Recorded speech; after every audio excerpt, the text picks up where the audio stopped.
A bead of sweat ran down Charl's back, tickling the sensitive skin between her shoulder blades.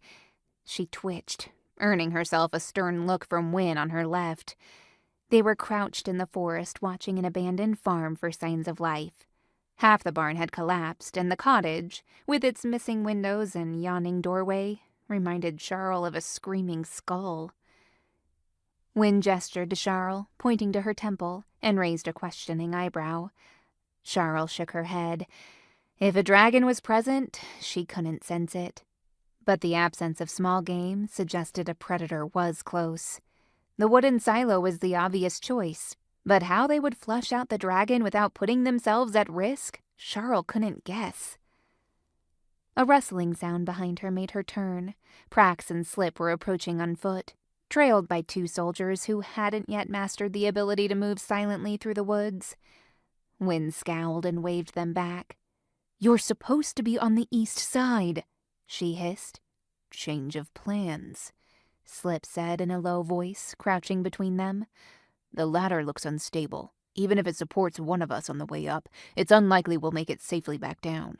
A ground attack is our only option." Charl eyed the single entrance to the silo, a weather-beaten door that had been wrenched off its lower hinge. "Any luck communicating with it?" Prax whispered to Charl. She shook her head.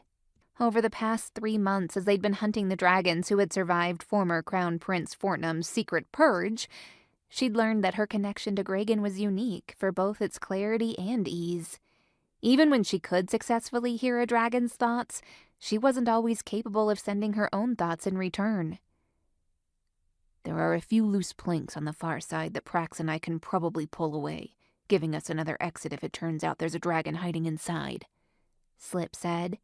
"The trick is going to be not alerting it in the process. Charl, if you come with us, you can stand watch and signal Wynne if we get into trouble."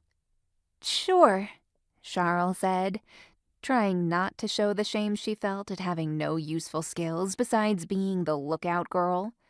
She was only on this expedition in the first place because Slip had hoped her ability to speak with dragons would give them an edge.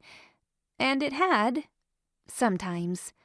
But far more often she'd contributed nothing useful, and although he never said so, she worried that Slip regretted bringing her along. Charl left Wynne and the soldiers and followed Slip and Prax toward the silo. Insects buzzed so loud that she could hear almost nothing else. She batted away a cloud of wood sprites that zipped around her head. The heat was suffocating. Slip squatted behind the remains of a small structure, long forgotten, a privy or a drying shed, Charl guessed, and gestured back to where Wynne was waiting with Eric and Moss in the brush. "If we get into trouble, you know the signal?" Charl nodded. "I don't like the look of that silo. It'll be too easy to get trapped if there's a dragon in there."